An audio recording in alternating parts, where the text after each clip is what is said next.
Meat Boy MMA, breaking down the show. UFC 302, all the grippers know. Casuals don't subscribe, but the hardcore fans ready for the ride. Islam and P-headed, eraser with Sean, Basil, Haffez, and the MEATLOCK song. Grill slabs on the go, fight night, let it flow.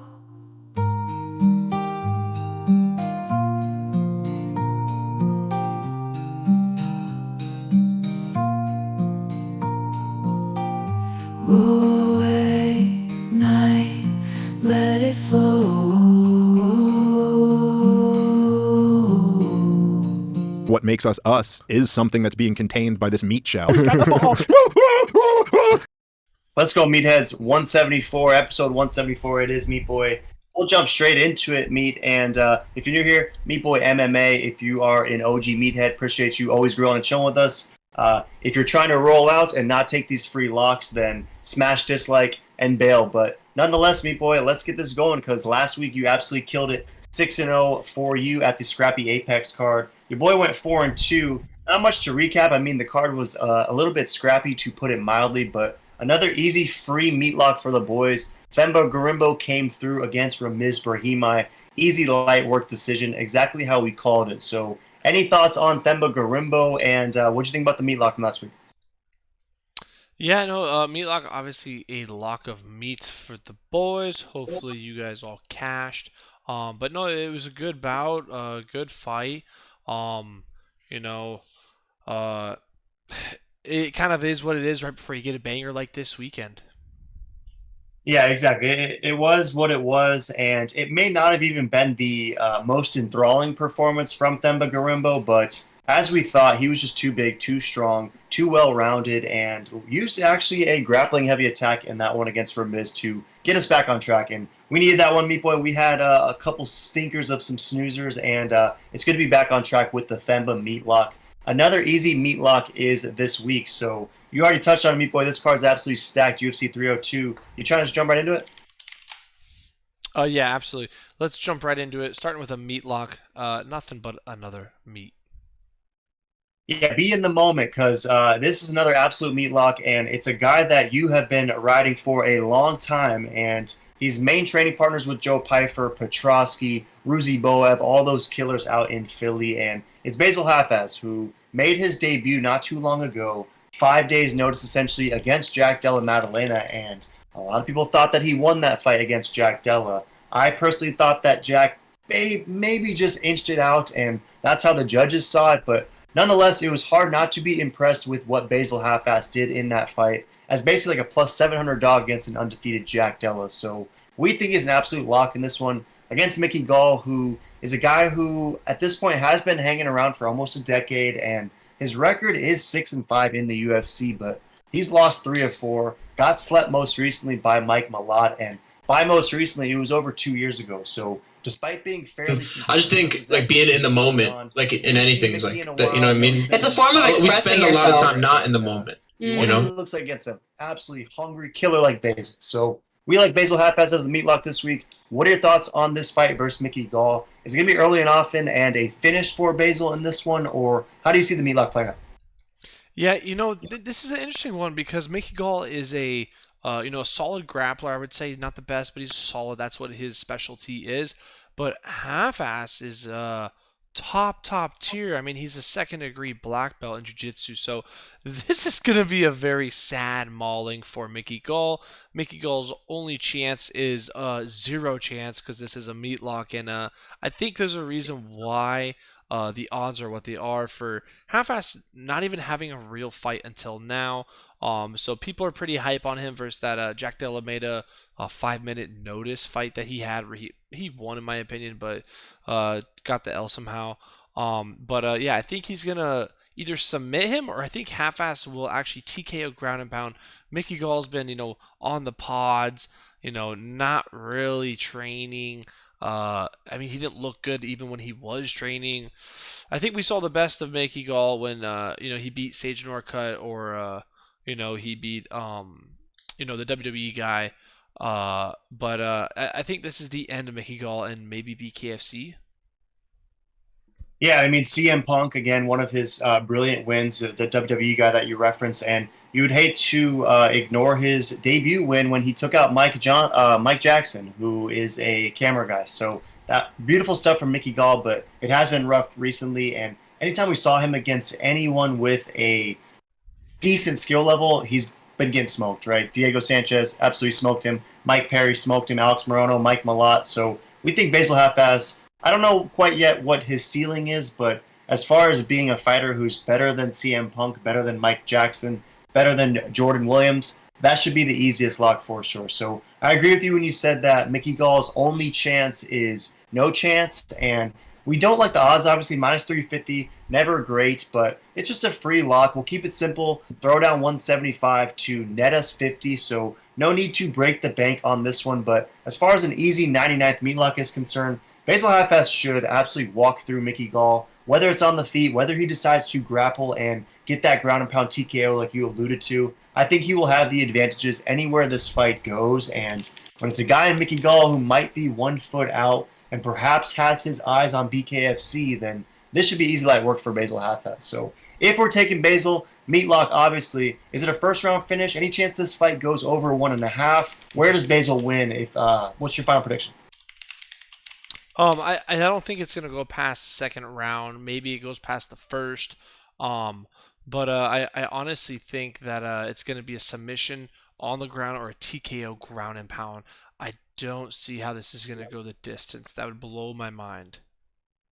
Yeah, I like that too. I'm going to go second round finish for Basil, whether it's the TKO, whether it's the submission. Not quite sure yet. I kind of lean more TKO, but we'll see. Again, should have the advantages everywhere. So I'll go second round finish for Basil. Although, Meat Boy, I also see a world where he just grinds out a decision. Perhaps Mickey Gall survives 15 and has a Chris Weidman-like moment where he's stoked to have made it the entire contest despite getting absolutely decimated throughout. But at least he didn't get finished. So we'll see what happens for sure. Basil Haffez is the meat lock. 99th overall is the target. Second overall.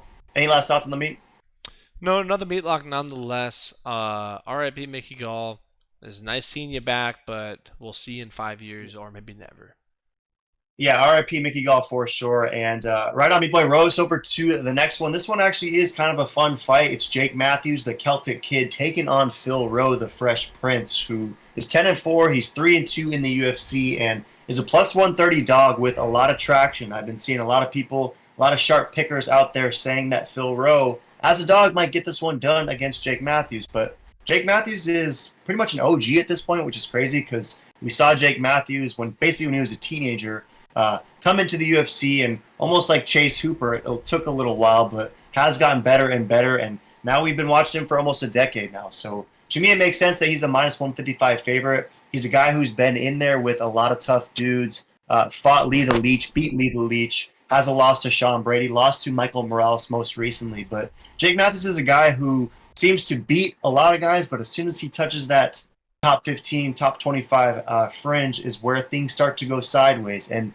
Phil Rowe is kind of a undetermined case study at this point. I mean, he has been impressive in his wins. His recent loss was to Neil Magny, who is obviously a levels test, probably the best levels test in the division. And it was a split decision that many people thought Phil Rowe maybe even won. So the fact that he arguably won a fight against Neil Magny, to me, suggests he could be ready for the big time. And you wonder if Jake Matthews is a guy who will be on the wrong end of a Phil Rowe finish. So what are your thoughts on this one, Mean Boy? Do you like Phil Rowe as a plus 130 dog, or is Jake Matthews and all the experience, the well-rounded game that he presents, is that going to give the Fresh Prince trouble? So you take it. Yeah, I mean, I got to go with Jake Matthews on this one. I like him a lot. I like the youth. I like what he's been doing. I have faith in the kid. At one point, I thought he might have been the future GOAT, and then he absolutely fumbled that faith in me. But he's been kind of slowly getting it back for me. I don't know. It's definitely a tough fight, but I think Jake should get this done. If it's a Jake Matthews that we saw, you know, a couple years ago where he was absolutely peaking, hopefully he starts to re-peak now. Yeah, because again, when Jake Matthews is on, the dude looks like he can compete at the highest level against the toughest competition. But sometimes you just see it in his eyes, and he's almost out there. I don't want to say looking lost, but just seems like he's not always dialed. Because when he is dialed, he's absolutely killer. But sometimes he's not. So I wonder against Phil Rowe what this might look like. You touched on the youth. I think that is helpful. Obviously, way more experience for the Celtic kid for sure. My one concern though is that I anticipate this fight playing a lot on the feet, and Phil Rowe did a pretty decent job in the grappling against Neil Magny, and a much better job than I thought he would. And Jake Matthews, I think, might end up trying to grapple a little bit in this one because Phil Rowe has that 8-inch reach advantage, right? He's got the 81-inch reach, super long, lanky dude with sniping punches. So, what are your thoughts on how this fight plays out while it's on the feet? And if Phil Rowe is presenting dangers for Jake Matthews, is Jake Matthews going to be able to get him down? You know, I imagine he is, but also Jake Matthews really been leveling up that stand-up game. I mean, he looked pretty darn good. He did lose versus Michael Moraes, but man, he looked pretty darn good. And Michael's no joke, you know, potential champ level. But he's looked good on all of his L's. But you gotta look back at that Andre Fialho fight when Andre Fialho was peaking. You know, Jake Matthews KO'd him second round. He's got power in those hands. He can definitely stand and bang. But Phil should have the upper hand in the stand-up. But you know, you just can't count Jake out, I feel like. And I like Jake's odds of being a better grappler than Neil Magny. Yeah, it's going to be interesting to see how this fight plays out because, again, Jake Matthews is a tough dude. Phil Rowe, surging tough dude as well. So I'm a little bit torn on this one. I've been going kind of back and forth. I don't know, Meat Boy. What's your final pick on how Jake gets this done? Is it a grindy decision, perhaps not the sexiest performance, but one where he wins all 3 rounds? Or do you anticipate him getting a finish over the Fresh Prince?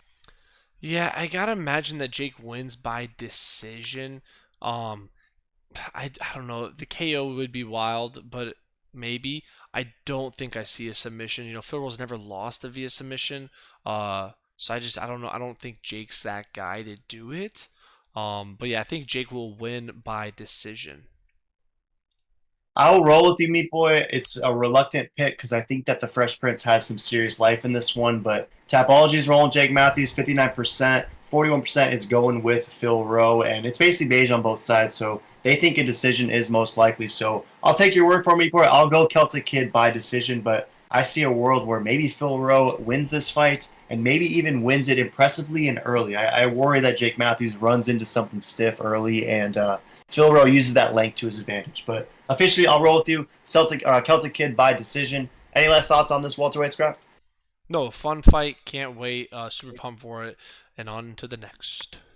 Yeah, swap us over. Cesar Almeida is making his second appearance in the UFC, and we know the story, right? This is a dude who beat Alex Pereira in kickboxing. He's 5-0, coming through the Contender Series where he got an easy light work main event win over Lucas Fernando, and then when he debuted about a year later, just under, got a nice performance of the night finish over Dylan Budka, who is a bad fighter, but nonetheless an easy light work finish for Almeida. And he's taking on Roman Kopylov. Sometimes they call him Roman Kopylock, who is plus 100 and is still getting a lot of love from the odds makers, despite going against this new Alex Pereira hype train kickboxer in Cesar Almeida. So Roman Kopylov is a guy who's won 4 of his last 5. He did, however, just lose to Anthony Fluffy Hernandez, and Fluffy absolutely smoked him. Easy light work start to finish, got the second round rear naked, and really cemented himself as a serious contender in this division on a main card opportunity. So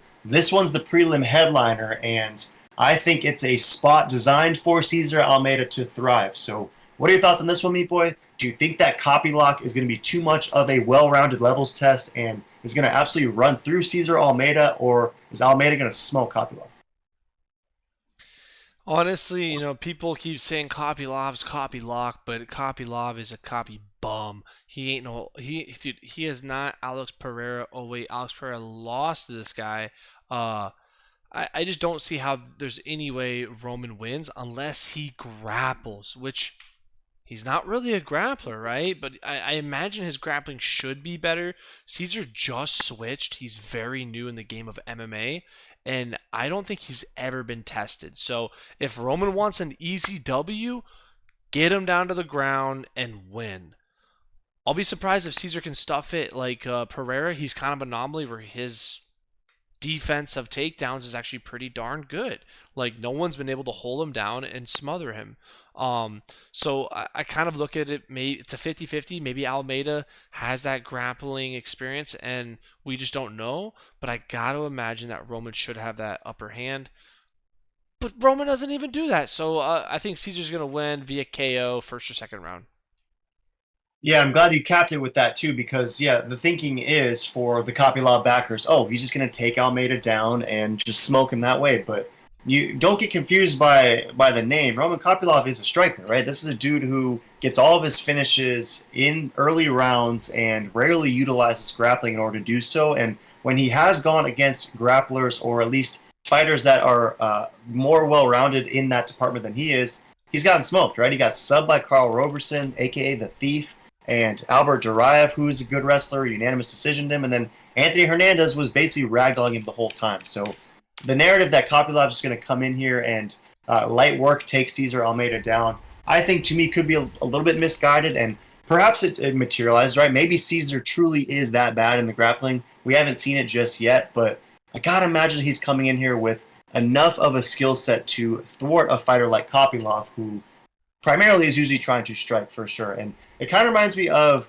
Alex Pereira's debut when he fought against Andres Michailidis. And if you remember that fight, Andres Michailidis did take down Alex Pereira. He did even win that first round over AP, but as soon as that second round started, Alex Pereira was like, all right, I'm over this. I'm trying to get out of here. And he flying knee YOLO finished Michailidis light work. So I can honestly see this fight maybe playing out similarly in the sense that maybe Roman has some unexpected success in the first round, but when he's unable to get that early first round finish, I think Cesar Almeida, just like he did against Dylan Budka, is going to pick up a finish in this one against Kopylov, because I think Kopylov got his head squeezed off by Fluffy, and I don't see that head returning to his shoulders anytime soon, especially not in a prelim headlining spot like this, which to me seems like a fight designed for Cesar Almeida, right? Because the UFC is obviously down the line, maybe not anytime in the next 6 months, but an Alex Pereira rematch against a guy who beat him in kickboxing, that's pretty interesting, whereas a fight against Kopylov against anyone isn't that interesting. So do you think that they put this prelim headlining fight together specifically for Cesar Almeida? That's what it kind of seems like. I mean, he's 36. Dana White goes, I'm not signing anyone unless they're in their 20s or younger. You know what I mean? Like, he's looking for 19 to 26-year-olds. He's not looking for 36 and then they retire in 2 years. You know what I mean? So they must see a potential to have a super fight, but also they probably got him for such cheap money that it was like a no-brainer. Hey, if he loses, oh well, and if he wins, perfect. We can start marketing and make a super fight between Pereira and him, which would be an epic showdown. Yeah, 100%. So it's like, perhaps this opportunity is specifically designed for him. And on the flip side of that, it's also possible that that could be true, but maybe the UFC brass is underestimating Roman Kopylov, and Kopylov's going to be too well-rounded and will spoil this entire plan before it even gets going. So we'll see how it plays out, but I don't know. It just seems like in this IMG era that we're in, oftentimes the planned or the at least proposed narratives are starting to materialize. So for that reason, primarily, I'm going to take Almeida. I think second round KO is the play, and it's a fight, Meat Boy. I think you're picking Almeida as well, but Tapology is awfully bullish on Kopylov. We have a lot of buddies who are bullish on Kopylov. 77% is rolling with Roman, whereas only 23% is rolling with Cesar Almeida. So lastly, what's your final prediction for this fight, and is it possible that we are getting swept up in an absolute hype beast and this dude gets smoked by Kopylov? Yeah, I think Kopylov is absolutely getting snuffed. I think first round, second round. I don't think we're sniffing, any, rotten eggs here. I think he might be the real deal. He's looking great so far. I just got to imagine for this guy's, accolades in the stand-up combat world of kickboxing, he should be probably about 10 times of a better striker than Roman Kopylov. Roman Kopylov is a nobody before the UFC, and he's gained some hype while he's in the UFC. He does not have the credentials. He's 33, he's younger. He doesn't have any of the experience like Caesar does. I got to imagine Caesar should be able to just counter, pick and choose what he wants to do on the feet. But has Kopylov been training grappling with the Dagestanian boys in Russia, or is he in Novosibirsk Oblast and just striking and he's going to get knocked out? Yeah, we shall see. Let us know down below if you're taking Kopylov in this one. Are you rolling with the Tapology Timmies, or is this just a straight-up Caesar salad with some Roman eggs on top, and it's absolute Almeida luck? Let us know for sure, Meat Boy, but we're on the same page. Let's roll Caesar salad. Move us over there, Meat Boy, because another interesting fight is Randy Brown, a.k.a. Rude Boy, who is taking on Elucio Dos Santos, who is 24-7-1, and the last time we saw it, it was a little bit of a clincher, because we meatlocked Rinat Lokhradinov, and with high confidence, that was an absolute lock for the first 10 minutes. However, when Rinat was unable to get the finish, he fake gassed out, and Elucio Dos Santos, out of nowhere, after getting brutalized for 10 minutes, gets a 10-8 round over Rinat and ends up emerging with a majority draw. So it was one of those fights where it was pretty obvious. The first round was 10-9 Rinat, second round 10-9 Rinat. Overkill. Third round, pretty obvious and very powerful 10-8 for Dos Santos. So just a strange fight, Overkill. but nonetheless, we were, I think, stoked to emerge with a draw. And to me, that was a great rebound, I guess, performance for Elucio Dos Santos, because he was getting his butt kicked for 10 minutes against Rinat. And if we remember, Dos Santos before that had 1-2 straight, took out Abubakar Nurmagomedov, split decision. Not anything really to write home about, but a win nonetheless. And then before that, he got a nice unanimous decision over Benoit St. Denis, a.k.a. BSD Movement. And I understand BSD was fighting in his debut, up a weight class, and actually did fight well in the show, but nonetheless, he got smoked by the homie Dos Santos. So Randy Brown, though, is minus 180, 18-5 overall, and a guy who's won 6 of his last 7, with his only loss being against Jack Della Maddalena in a fight where he got absolutely smoked and basically slept, but then submitted in the first 2 minutes. So Randy Brown, decent favorite, 1-6 of 7, taking on a pretty interesting, in my opinion, plus 150 Elucio Dos Santos. So who are you taking in this one? Are you rolling Rude Boy, or is Dos Santos going to get this done? You know, I feel like I never pick against Randy Brown. That is a Rude Boy, and that is my boy. And this is just one of those times where I've kind of contemplated on probably not picking against him ever, because Randy Brown is going to sleep this guy. This guy's 37. He got lucky versus Rinat. Rinat, it was a ragdoll for 2 rounds. But then that 3rd round, he came back. So he is tough. But I think Randy Brown has a little bit more pop, a little more speed to those long arms of his, and maybe a little bit more power than Rinat. So I think Randy Brown is going to get a finished first round KO. Yeah, Randy Brown is fast. He does hit hard for sure. And sometimes when you're on the wrong end of those Rude Boy bombs, you do end up going to sleep. But just to kind of push back a little bit, Meat Boy, I mean, yes, Elucio Dos Santos is the older guy, 37. Rude Boy technically still in his prime at 33. But if you look at Randy Brown's wins, I mean, these are the guys he's beat. I can't take much away from his most recent finish over Muslim Salikov. Performance of the night, that's a nice win over the Kung Fu Panda for sure. Before that, though, he beats Wellington Turman, a.k.a. Fofao, your boy, who is pretty bad if we're honest with it. And he takes out a 45-year-old Trinaldo in a fight that he arguably fake lost, even though it was a unanimous decision. And then he barely eked by a split decision against Chaos Williams, and then beat Jared the Night Train Gooden before that. So I can't really find a Randy Brown win that you reflect on and are like, wow, that was a seriously impressive performance or an impressive victory for Rude Boy, because most of his wins are against guys that I think Dos Santos might actually smoke. So Tapology is sort of rolling with you. They're thinking I'm the Rude Boy, and Rude Boy is the lock in this one, because 72% is taking him, but 28% is going with Capoeira Zaleski. And I read earlier this week that Zaleski is trying to rediscover his capoeira background. I mean, this is a guy with just an insane strike arsenal, and apparently he's been training straight capoeira for the last 6 months. So any potential that Dos Santos comes in here doing some crazy Michel Pereira type movements and sleeps Randy Brown, or are you more convinced that it'll be the opposite and Dos Santos is the one that's going to be sleeping? Yeah, I think Dos Santos is gonna be the one sleeping first round. I think Rude Boy's got that reach. He's gonna absolutely snipe him. I do worry though if he gets that second, third round. Randy Brown has been known to fall off or fumble the bag, um, as the time goes on. And Dos Santos, I mean, he somehow survived Renat's beatdown for 2 rounds and then won that third round dominantly. So the longer the fight goes, the better it gets for Dos Santos. But I don't think it gets past that first.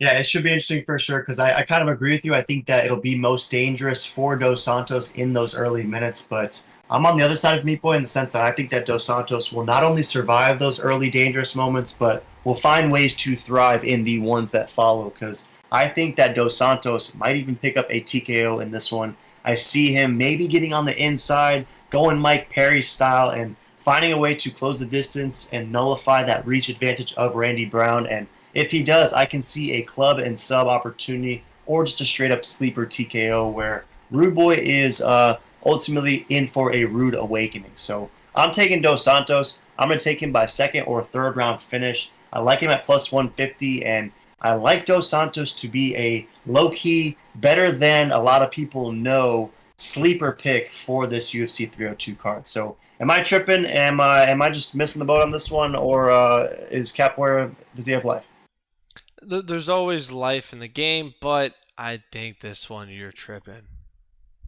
Yeah, well, if you think I'm tripping on this one, Meat Boy, and again, he's got Rude Boy, I got Capoeira, then you're definitely going to think I'm tripping on this next one because it's heavyweight meat slingers. It's your boy Jailton Almeida, who was on an absolute tear, right? 20-2 was his record. Then he runs into Curtis Blades and has a decent first round. He wins the first round, doing his thing, but as soon as round two started, he got absolutely slept by Curtis Blades. And that was a beautiful sight because I picked Blades on that one, and it was nice to see it materialize how I thought it would go in the sense that Jailton Almeida to me is a one-trick pony. He's a guy who should technically be fighting down at 205 because I don't personally think that the 230-pound heavyweight in this era of heavyweight has much longevity, but he's taking on Romanov, who fast forward maybe 3 years ago, Meat Boy, and we were pretty bullish on Alexander Romanov.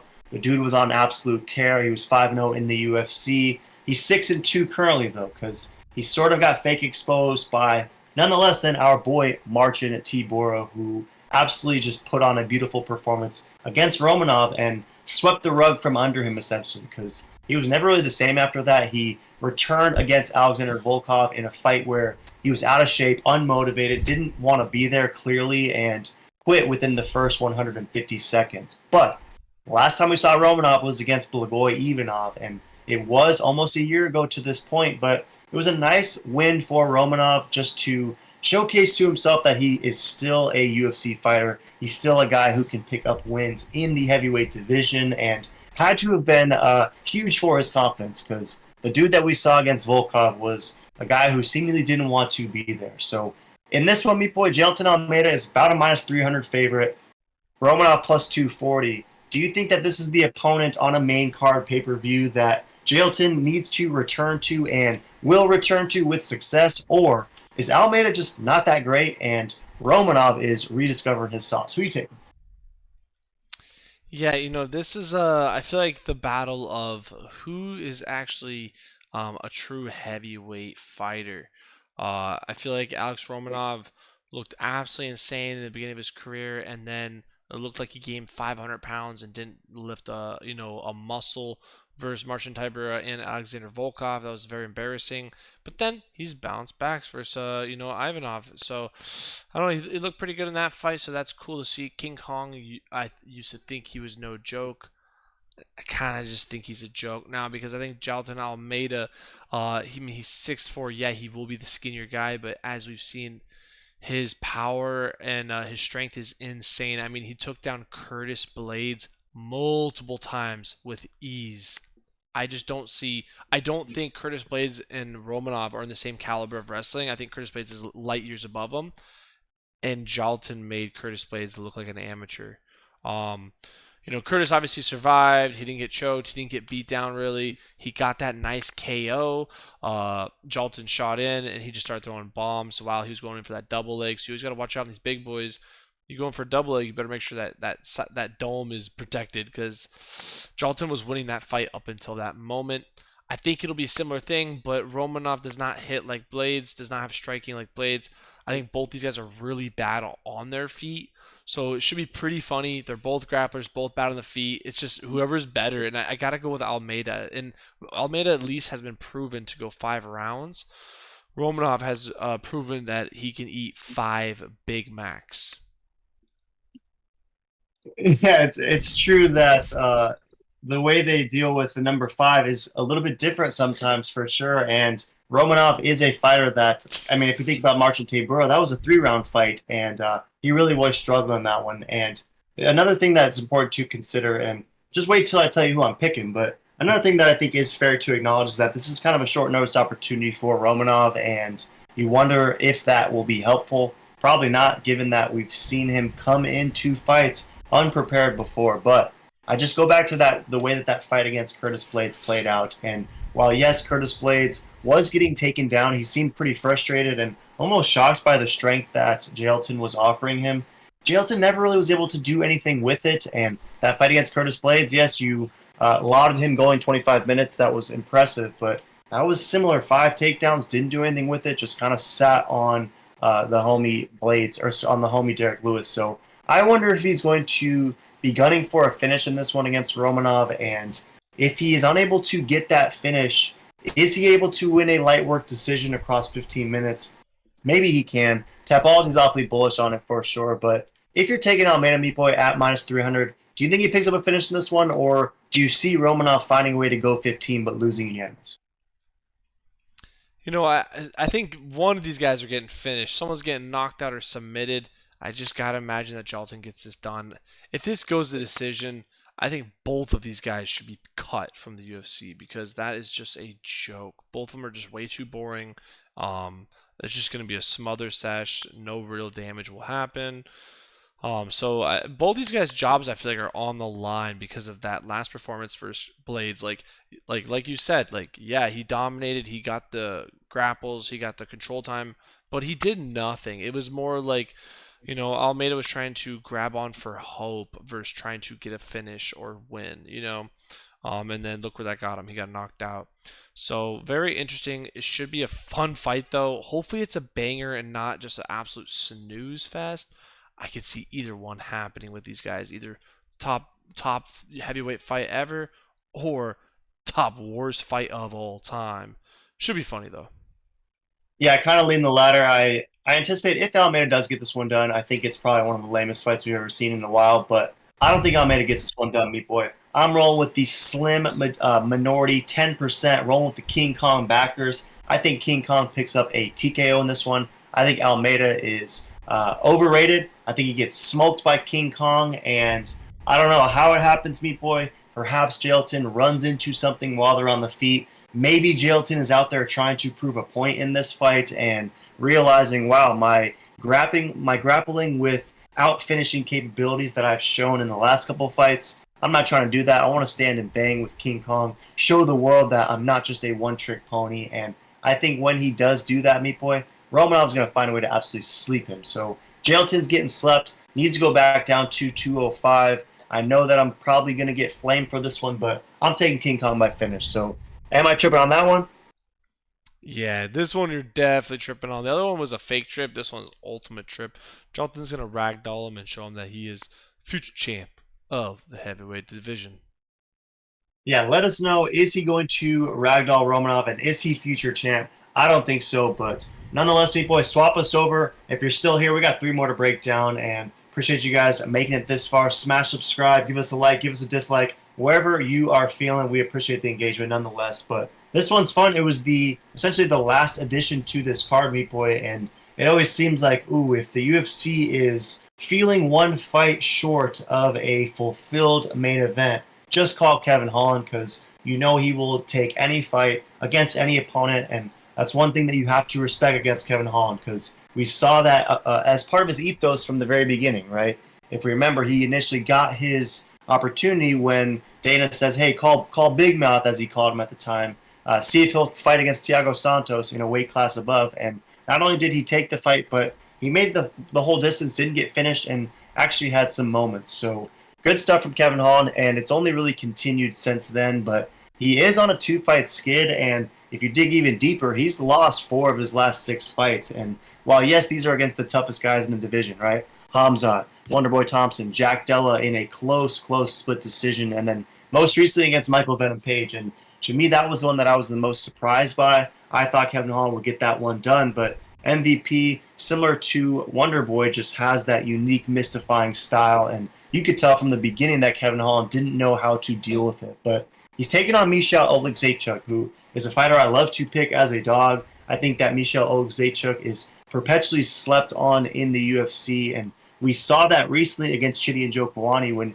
he got that beautiful first-round finish, sent him to the Shadow Realm for sure. But the last time we saw him, it was quite the opposite, and this is what Michal Oleksiejczuk sometimes does, in the sense that he looks amazing, then he gets smoked. And when we saw him fight just a few weeks ago, he got smoked by your boy Michel Pereira, barely went over a minute. So in this fight, which we anticipate being probably an opportunity for Kevin Holland, right? You got to imagine the UFC is trying to craft a situation that gets Kevin Holland back on the right track, because losing 2 straight and 4 of 6 is obviously not the right path for him. So in a fight like this that's probably designed for his win, do you see him having success and running through our Polish brother Michal Oleksiejczuk, or is Kevin Holland in a bad space and he might actually lose this fight? Who are you taking? Honestly, I could see Kevin Holland losing this fight. He's on a bad skid. I don't like the momentum I'm seeing recently, but I do think Kevin Holland is a better fighter. I think he's a faster, stronger, more complete fighter, but I don't know. Oleksiejczuk, he's got power in his hands, so he's a pretty good fighter. I just gotta imagine Kevin was not gonna get knocked out, and if he doesn't get knocked out, he should either win by decision or a KO. Yeah, and that's the thing with Kevin Holland, right? Like, Michal Oleksiejczuk is a dude who throws bombs, right? He can sleep you easy, light work, like he did to Chidi Njokuani, like he did to Cody Brundage, like he did to Sam Alvey, basically. But Kevin Holland rarely gets finished by strikes, besides in that fight against Stephen Thompson, where it was just the accumulation of damage across 20 minutes, and a fight that he put himself into dangerous situations when he probably didn't need to. So it seems as though he learned a lesson from that, and I agree with you in the sense that it's going to be difficult for Michal Oleksiejczuk, despite the one-punch power, to sleep a guy like Kevin Holland. So in this one, again, he's minus 290. Tapology's pretty bullish on Holland. 87% is rolling with him. Majority technically is Brown for the KO, but there's a lot of submission backers, and there is a decent chunk of decision backers as well. If you're taking the Trailblazer Holland to come back, rediscover his sauce against Hussar, is Holland getting a finish? You know, man, I don't know. It's a very tough one. I gotta imagine Holland gets a KO, but I wouldn't be surprised if he gets a sneaky submission. I bet you the odds are crazy on that one. So definitely look into that, see if there's a doink opportunity there. But I'm thinking KO, first or second round, Kevin Holland. Just throws a clean, trailblazing, straight right down the kissa, connects the jaw, night-night.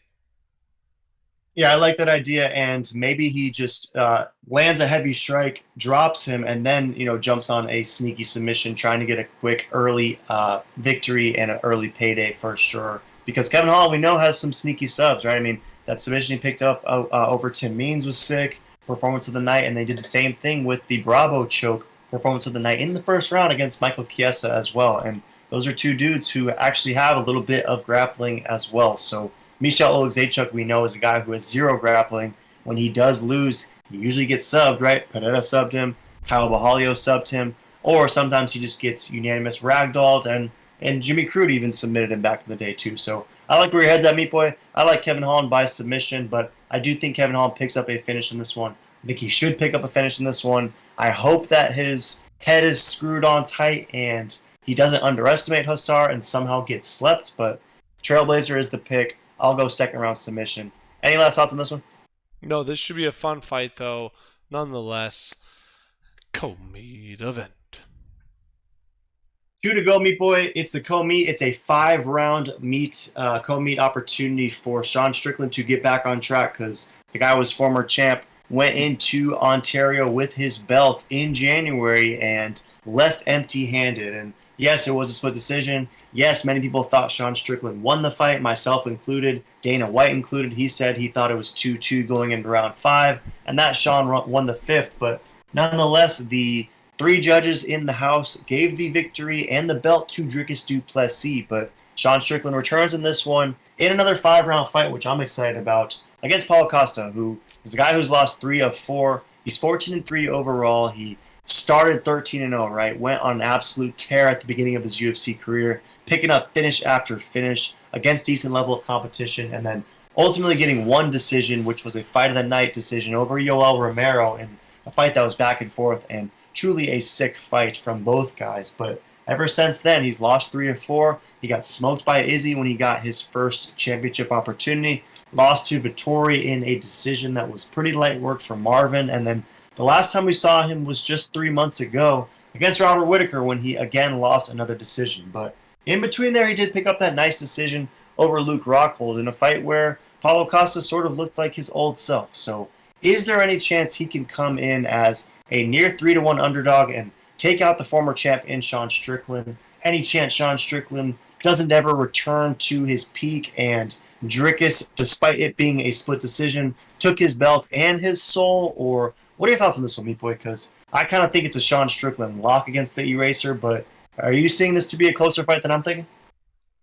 Yeah, I think this is going to be actually the opposite. I think this is a Paulo Costa lock, and I think the Strickland era has ended.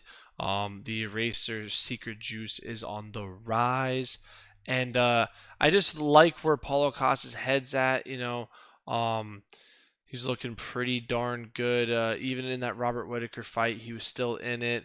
Luke Rockhold, that was an amazing fight. This could be a one-sided mauling. I mean, Strickland did beat Israel Adesanya really convincingly, and Izzy versus Costa was a joke. So, like, I know MMA math doesn't really exist, but if we're gonna go based off that, Strickland should win easiest fight of his career. I just don't see it like that. Like, I don't know. It'll be very interesting to see what Paulo Costa does, how he performs. But the later the fight goes, I gotta imagine Strickland should start getting better and better. Should be interesting. Yeah, it should be interesting. And, you mentioned a little bit the Whittaker versus Costa fight, and that was a fight as a unanimous decision for Whittaker. It was, however, a fight that 2 judges gave Costa the first round to. So while, yes, Whittaker really dominated the last 10 minutes, he won on all judges' scorecards. There was some early success for the Eraser in that one. So point granted there, but do you worry, or I guess a better question is, what are your thoughts on this fight being a 5-round contest, and does that favor Sean Strickland more? And if it does, are you worried that he will struggle, Eraser will struggle against Sean Strickland and will need to pick up a finish if he's going to win this fight? Like, what is the pathway for the Eraser if you're picking him to win this? I think the path to victory is going to be a dominant performance, maybe decision, but I think KO. That's gonna be Costa's best chance. Strickland, I mean Strickland can really win any way. If it goes, the longer it goes, I imagine he'll win the decision. But I don't know, Costa's got that sneaky good like cardio. So I don't know. This is it's a very close fight. It's a very exciting fight. I can't believe they made this fight. This is a dream fight. I cannot wait to see this. It's a 50-50 for me, but I'm leaning Costa. 50-50 for you, but you're leaning Costa, and you see a KO or TKO being the best pathway, and potentially a decision also being in the works for Eraser. I don't know, Meat Boy, I'm kind of on the opposite side of this. I struggle to see a world where Paulo Costa gets a finish against Sean Strickland. I mean, the only dude that we've seen Sean really get slept out cold by was Alex Pereira, and I know that the Eraser has bombs, but I just don't know if he has the speed and just the overall scariness factor that Pereira brings. So I don't think a KO is in the works, and I very much struggle to see the Eraser winning a decision against Sean Strickland, who is a guy who we know spars more than anyone, gets more rounds in than anyone besides maybe the milkman Chris Curtis, because someone's got to do it with him. But Strickland seemingly has unlimited cardio, can go for 1,000,000 rounds, and I don't see Costa having a lot of success in rounds 4 or 5 if the fight gets there. So I'm taking Strickland on this one. Tapology is overwhelmingly riding with Sean as well. 78% is taking him. It's a lot of base for the decision, so they think it's just going to be a 5-round, easy, light work decision for Strickland. 22%, though, is going with Costa, and to your point, there is a lot more Brown for the KO TKO than I would have expected for sure. But for me, officially, I'm taking Sean Strickland by decision, but I'm also might ding a little bit on a 4th-round finish for Sean and a 5th-round finish for Sean, because I could see this fight getting out of hand. I could see the jab from Sean being more impactful than the bombs from the Eraser, and with all those jabs adding up, I can see Eraser being in a bad spot in the 4th and 5th round. So I think 4th and 5th round, Sean TKO has life, but I'm ultimately going to go Sean by decision. Any last thoughts on the co-meet, and are you that bullish on Eraser? I'm 50-50, but I do lean, so I'm more like 55. 45. I think Costa should win this. I think he is the better fighter. After seeing Dricus du Plessis, which, man, he's kind of a weird anomaly. He's so bad, he's good. I wonder how that looks versus Costa. Does he make Costa look worse, or does Costa do better? I tend to feel Costa would do better versus Dricus, but I don't know. I guess we'll find out this weekend. I don't know. He's got that secret juice, and Costa's looking pretty positive. I like the energy he's giving off. I just feel that Costa's going to really dominate and get a title shot next, and that's what he's really rooting for. I do agree with you there, Meat Boy. I like the energy that Paulo Costa's bringing. He does seem dialed. He does seem in just a very comfortable spot, I guess. And so maybe it's the secret juice. Maybe it's that power that Sean won't be able to deal with. And how funny would a fight between Paulo Costa and Dricus du Plessis be? Because both those guys are low-key super bad, but they're also super sick at the same time. So I think that could be a funny matchup for sure. But I don't think it's happening, Meat Boy, at least not anytime soon. At least not after this fight, because I still believe Sean gets this one done by decision. So it's a fun one. Let us know down below if you're taking meat. Are you rolling with the homie, or is Strickland going to pick up an easy light work finish or a decision?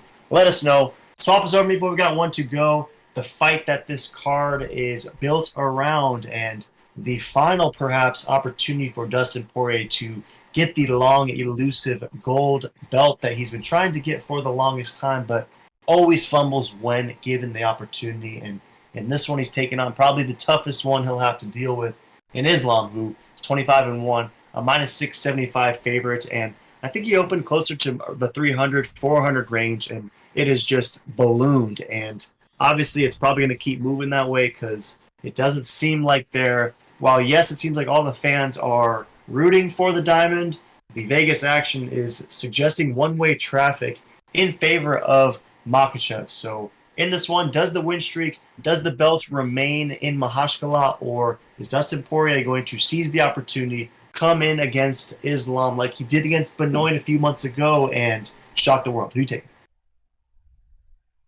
Yeah, I know. Man, this is a crazy one, because all Dustin has to do is just touch Islam's chin. It's going to be a close one. I think Dustin might even get the chin.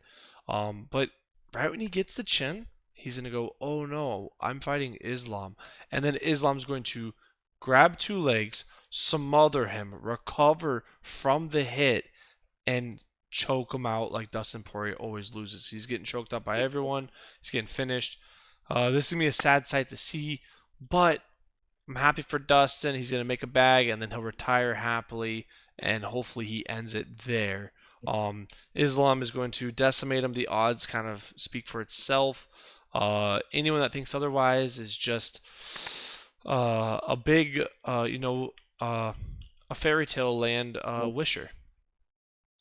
Yeah, there could be a lot of cope from those who are picking Dustin Poirier with a degree of bullishness, because I've been seeing the same things before. I'm seeing a lot of people that are suggesting the diamond has some life in this one, but I'm kind of with you in the sense that I don't think he does. However, even though Vegas is awfully bullish on Islam and the odds are swelling, Tapology obviously is bullish on Islam, but 77% is rolling with him. I thought this would be closer to a 92% and 8%, but it's 77 to 23. And of the nearly quarter of Tapology backers picking Dustin, it's basically all Brown for the KO TKO. So Dustin's been suggesting that that's his best pathway. We saw it against Benoit Saint Denis, and Tapology thinks if Diamond gets this one done, that it'll be by KO TKO.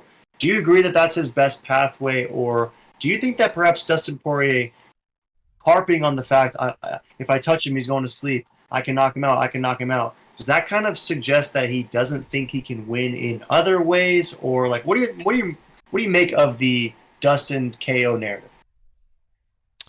Yeah, I just think it's so funny. He's already accepted his loss, and he knows he can only win if he touches his chin and gets a knockout. But the last time he's knocked out anyone first shot was over 10 years ago.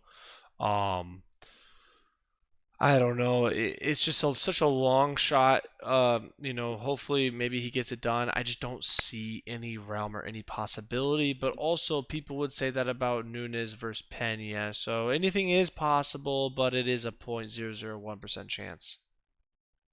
Yeah, that is true. I don't know if it's a 25% chance like Tapology believes, but of course Poirier has some fake life. It's a UFC fight. You never know what will happen, but for me, I think it's Islam lock. I think this is Islock Makhachev, and I think he gets a finish in this one. I don't see Dustin going 5 rounds against Islam, and maybe it's a 3rd or 4th, maybe even a 5th round finish for Islam, but I see him eventually finding a way to pick up a submission in this one, and similar to how Charles Oliveira was able to pick up the 3rd round submission, similar to how Khabib was able to pick up the 3rd round submission, I just think that these powerhouse monsters like Islam are going to be enough to give Dustin a similar fate. So let's just roll with that. I'll take Islam. 3rd round submission officially is the pick. Any last thoughts on the meat event, Meat Boy? No, yeah, I like that pick, honestly. I like 3rd round submission, 2nd round submission. One of those, he's getting submitted.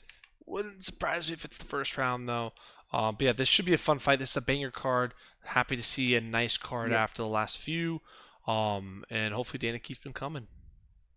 Yeah, we were off last week. 2 weeks ago was an absolute snoozer, so it's good that UFC 302 came together, and there are a lot of bangers on this card. So very excited for it. Before we close this thing out, Meat Boy, last week you went undefeated 6-0. Your boy was 4-2. We broke down 8 this week. How you doing after this week?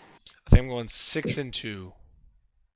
6-2 for Meats. I had a couple perhaps YOLO picks in these ones, so I'm gonna go 6-2 as well. But don't be surprised if it's an 8-0 banger and your boy Jilton gets smoked and your boy Randy Rude Boy Brown gets smoked as well. But any last thoughts, Meat Boy?